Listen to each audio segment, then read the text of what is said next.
तो दोस्तों आज मैं आपके लिए एक्सप्लेन करने वाला हूँ साल 2004 में आई एक horror sci-fi film down of the dead, जो कि एक ज़ोंबी अपोकलिप्स मूवी है जो कि आपको काफी पसंद आएगी। तो बने रहें इस वीडियो के आखिर तक। कहानी की शुरुआत में हम एक सिटी हॉस्पिटल को देख पाते हैं जिसमें एना नाम की एक नर्स अपनी एक लंबी शिफ्ट पूरी करके अपने घर के लिए निकल जाती है। आज हॉस्पिटल में एक अजीब सा केस आया था जिसमें एक आदमी के हाथ पर एक छोटा सा कट का निशान था, लेकिन उसकी हालत इतनी ज्यादा बिगड़ गई थी कि उसे आईसीयू में भर्ती करना पड़ा। खैर अब एना अपने घर आ जाती है जहाँ पर उसका हस्बैंड लुइस उसका वेट कर रहा था। अब वेट इस चीज का था, इसीलिए ये लोग एक इम्पोर्टेंट न्यूज बुलेटिन को मिस कर देते हैं, जिसके बाद ये सो जाते हैं, जिसके लिए आगे बहुत पछताना पड़ेगा। अब अगली सुबह इनके पड़ोस में रहने वाली एक छोटी लड़की इनके घर में आ जाती है। जब लुइस उठता है तो वो देखता है कि उस लड़की का मुंह बुरी तरह से घायल था। वो एना को तुरंत एम्बुलेंस बुलाने को कहकर उस लड़की के पास जाता है, लेकिन वो लड़की बड़ी ही बेरहमी से लुइस की गर्दन पर काट लेती है और ये देखकर एना उस लड़की को अपने घर से बाहर कर घर का दरवाजा बंद कर देती है। अब लुइस का बहता खून देखकर एना तुरंत एम्बुलेंस को कॉल करती है, लेकिन सभी लाइंस बिजी आ रही थी और ज्यादा खून बहने की वजह से लुइस की जान चली जाती है।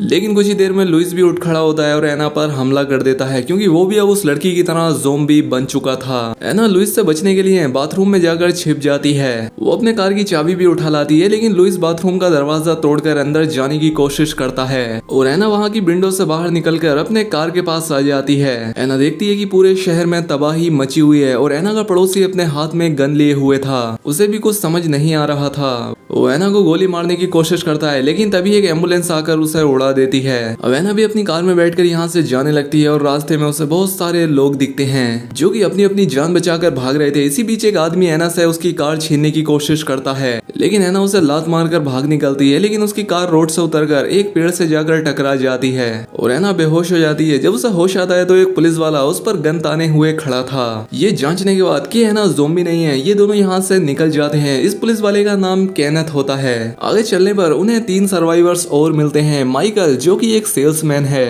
आंड्रे जो कि एक छोटा मोटा गैंगस्टर है और लूडा उसकी वाइफ जो कि प्रेग्नेंट है। ये पांचों पास ही के एक मॉल में छिपने चले जाते हैं। इसके बाद आंड्रे और माइकल मॉल के सभी दरवाजों को चेक करने जाते हैं कि वो अच्छे से बंद हैं या नहीं। माइकल को स्टोर रूम से कुछ आवाजें आती हैं और जब वो चेक करने जाता है तो वहाँ पर एक सिक्योरिटी गार्ड का ज़ोंबी एक डेड बॉडी को खा रहा था। वो ज़ोंबी माइकल पर भी अटैक कर देता है, लेकिन माइकल एक नोकीली स्टिक को उस ज़ोंबी के सर में घुसा देता है। दूसरी तरफ लूडा पर भी एक ज़ोंबी अटैक कर देता है, लेकिन कीनेथ उसे बचा लेता है और एना एक शॉटगन से उसे शूट कर देती है। इसके बाद ये सभी लिफ्ट से बैठकर दूसरे फ्लोर पर जाने लगते हैं, लेकिन लिफ्ट खुलते ही उन्हें 3 सिक्योरिटी गार्ड दिखते हैं जो कि इन पर गन ताने खड़े थे। इनका लीडर सीजे पहले इन्हें अंदर आने से मना कर देता है, लेकिन बाद में इनकी गन्स इनसे लेकर इन्हें अंदर आने देता है।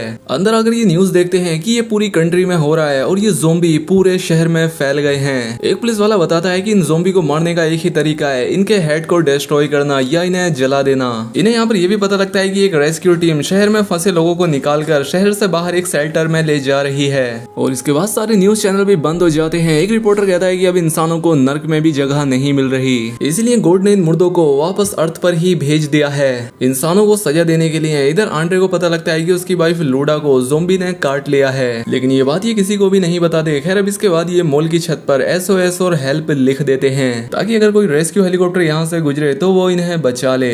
लेकिन अब तक इस मॉल को चारों तरफ से ज़ोंबीज ने घेर लिया था। इन्हें सामने की छत पर ही एक और सर्वाइवर भी दिखता है जिसका नाम एंडी है। एंडी इसी गन शॉप का ओनर है और एक बहुत ही अच्छा शूटर भी, इसलिए वो अभी तक जिंदा बचा है। और तभी उनके ऊपर से एक हेलीकॉप्टर गुजर कर जाता है। ये उसे आवाज लगाते हैं, लेकिन वो इनकी आवाज नहीं सुनता, लेकिन इन्हें ये उम्मीद थी कि कोई इन्हें जरूर बचा लेगा। और रात के समय में सीजे बाकी सभी लोगों को एक अलग एरिया में लॉक कर देता है। अगली सुबह ये देखते हैं कि एक ट्रक तेजी से मॉल की तरफ आ रहा है। उसमें भी सर्वाइवर्स थे जो कि ज़ोंबी से बचकर यहाँ आ रहे थे। एना और बाकी सभी लोग उस ट्रक में बैठे लोगों की मदद करना चाहते थे, लेकिन सीजे ऐसा करने से मना कर देता है। टेरी जो कि नया गार्ड था वो भी सीजे से सहमत नहीं था और इन लोगों में बहस होने लगती है। ध्यान हटते ही माइकल और कीनत उनसे गन छीन लेते हैं और सीजे को एक रूम में बंद कर देते हैं। आंड्रे और माइकल बाहर निकलकर कुछ ज़ोंबीज को मारते हैं और इसके अंदर वो सभी ट्रक में बैठे 9 लोगों को अंदर आने देते हैं। ये सभी लोग घायल थे और कुछ को तो ज़ोंबीज ने भी काटा हुआ था। ऐसी ही एक औरत की हालत बहुत खराब होती है और थोड़ी देर में उसकी जान चली जाती है। लेकिन कुछ ही सेकंड में वो वापस उठ खड़ी होती है और एना पर हमला कर देती है।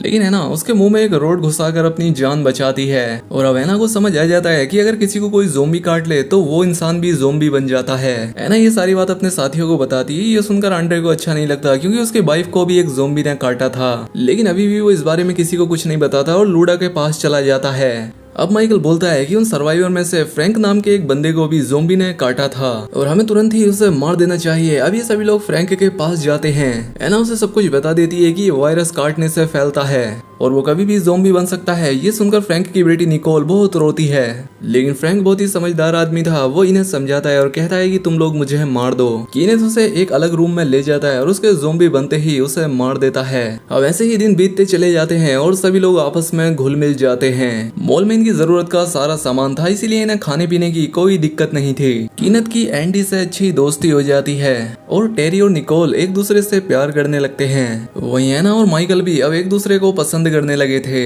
खैर अब एक दिन अचानक से मॉल की इलेक्ट्रिसिटी चली जाती है तो कीनेथ, माइकल और बार्ट सीजे के साथ बेसमेंट वाले एरिया में जाते हैं इमरजेंसी जनरेटर को ऑन करने के लिए। यहाँ पर उन्हें क्यूट डॉग भी मिलता है, लेकिन तभी यहाँ पर अचानक से अंदर ज़ोंबी की भीड़ आ जाती है। वो यहाँ आकर इन पर हमला कर देती है जिसमें बार्ट की जान चली जाती है। अब यहाँ पर बाकी सभी लोगों की गोलियां भी खत्म होने लगी थी, लेकिन तभी माइकल उन सभी ज़ोंबीज पर पेट्रोल छिड़क देता है और सीजे अपना लाइटर फेंक कर उनमें आग लगा देता है। दूसरी तरफ अब लूडा भी एक ज़ोंबी बन चुकी थी, लेकिन आंड्रे चाहता था कि वो उसके बच्चे को जन्म दे, इसीलिए उसने लूडा के हाथ पैर भी बांध रखे थे। खैर अब कुछ देर में उसके बच्चे की डिलीवरी होती है। यहाँ पर एक लेडी मोमबत्ती ढूंढते हुए आती है और वो देखती है कि आंड्रे के हाथ में एक बच्चा था और लूडा एक ज़ोंबी बन गई थी। ये देखकर वो औरत लूडा के सर में गोली मार देती है और फिर आंड्रे भी उस औरत को शूट कर देता है। मरते मरते वो औरत आंड्रे को भी शूट कर देती है। इस तरह से इन दोनों की जान चली जाती है। गोलियों की आवाज सुनकर बाकी लोग यहाँ आते हैं और वो देखते हैं कि लूडा ने एक ज़ोंबी बच्चे को जन्म दिया था, इसलिए आंड्रे अपना दिमागी संतुलन खो बैठा था। अब इसके बाद एना उस बच्चे को भी मार देती है। अब ये लोग यहाँ पर बातें करते हैं कि अगर ये लोग यहाँ रहे तो इसी तरह से एक एक करके मारे जाएंगे, इसलिए उन्हें यहाँ से निकलना होगा। माइकल प्लान बनाता है कि बेसमेंट में रखी 2 बसें लेकर हम यहाँ से निकल सकते हैं। इनमें स्टीव नाम का एक अमीर आदमी भी होता है जिसकी समंदर के किनारे एक बोट थी और ये उस बोट को लेकर किसी आइलैंड पर चले जाएंगे जिनसे ये उस ज़ोंबीज से बचे रहेंगे। अब प्लान के मुताबिक ये लोग उन बसों को मॉडिफाइड करने लगते हैं। वो उसमें मेटल डोर और विंडोज पर मेटल बार्स लगा देते हैं। कीनेथ एंडी को बताता है कि अगले 5 दिनों में हम तुम्हें यहाँ से लेकर चले जाएंगे, लेकिन एंडी सामने से बताता है कि मेरे पास कोई खाना नहीं बचा है और मैं भूख से मर रहा हूँ। अब कीनेथ एंडी तक किसी भी तरह से खाना पहुँचाना चाहता था और तभी उसे एक आइडिया आता है। क्योंकि ज़ोंबी सिर्फ इंसानों पर ही अटैक करते हैं, इसलिए वो अपने डॉग को कुछ खाना लेकर एंडी तक पहुंचाते हैं। लेकिन ये प्लान निकोल को पसंद नहीं आता क्योंकि वो उस डॉग से काफी अटैच हो गई थी।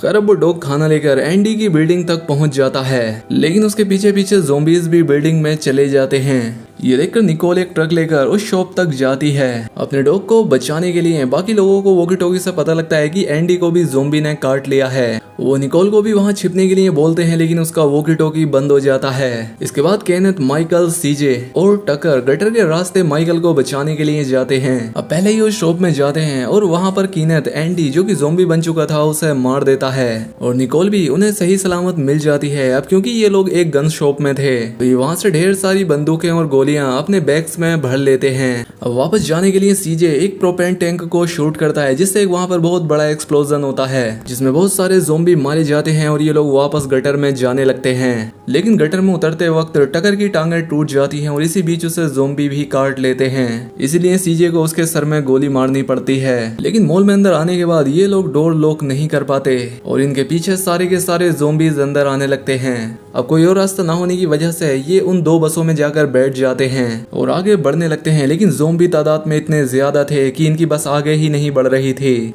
ये लोग यहाँ पर फंस जाते हैं और अब इसीलिए सीजे एक और प्रोपेन टैंक को बाहर फेंक कर उसमें आग लगा देता है। इससे उनका रास्ता साफ हो जाता है। कीनेथ काफी तेजी से ड्राइविंग करता है। वो देखते हैं कि एक ज़ोंबी उनकी वेन से लटका हुआ था और इसलिए एक बूढ़ा आदमी अपनी चेन शो से उसे मारने की कोशिश करता है, लेकिन बस में लग रहे झटकों की वजह से वो उसे काबू नहीं कर पाता और वो गलती से अपनी ही साथी मिनिका को बीच से काट देता है और फिर खुद भी उस पर गिरकर मारा जाता है। और इन्हीं सब चीजों के चलते केनेथ की बस भी क्रैश हो जाती है। स्टीव इन सभी को छोड़कर यहाँ से भागने की कोशिश करता है, लेकिन एक ज़ोंबी उसे काट लेता है, इसलिए वो खुद भी ज़ोंबी बन जाता है। लेकिन एना उसे हेडशॉट करके मार देती है। इसके बाद एना उसकी जेब से बोट की चाबी निकालकर अपने साथियों के साथ दूसरी बस में बैठ जाती है। अब थोड़ी देर में ये सभी लोग मरीना पहुंच जाते हैं, लेकिन यहाँ पर भी बहुत सारे ज़ोंबीज थे। सीजे सभी को बोट पर जाने के लिए बोलता है और खुद उन ज़ोंबीज का ध्यान भटकाता है। सभी ज़ोंबीज सीजे पर अटैक करने लगते हैं और उस बस के अंदर आ जाते हैं, लेकिन सीजे बस में रखे सभी प्रोपेन टैंक को ब्लास्ट कर देता है और खुद के साथ बहुत सारे ज़ोंबीज को मार देता है। माइकल सभी लोगों को बोट पर चढ़ा देता है और इसके बाद एना से रिवील करता है कि लड़ाई के दौरान मेरे हाथ पर भी एक ज़ोंबी ने काट लिया था। ये देखकर एना को बहुत दुख होता है और अब माइकल सभी से गुड बाय कहकर यहाँ से जाने के लिए कहता है। अब सिर्फ एना, केनेथ, टेरी और निकोल ही जिंदा रह गए थे और थोड़ी देर बाद माइकल भी खुद के सर में गोली मार लेता है। इसके बाद हमें पोस्ट क्रेडिट सीन में पता लगता है कि सफर के दौरान बोट पर मौजूद इनकी सभी सप्लाई, खाना पानी सब खत्म हो जाते हैं। इसी तरह से ये एक आइलैंड पर पहुंच जाते हैं, लेकिन वहां पर भी ज़ोंबीज की भीड़ इन पर अटैक कर देती है और यहाँ से फिर से इनका आगे का सर्वाइविंग का सफर शुरू होगा। लेकिन अब इसी के साथ इस फिल्म की कहानी यहाँ खत्म हो जाती है। तो उम्मीद करता हूँ कि आपको ये वीडियो पसंद आई होगी। अगर वीडियो अच्छी लगी हो तो वीडियो को लाइक और कमेंट करके बताएं। चैनल पर पहली बार आए हैं तो सब्सक्राइब भी कर लें। मिलते हैं हमारी अगली शानदार वीडियो में।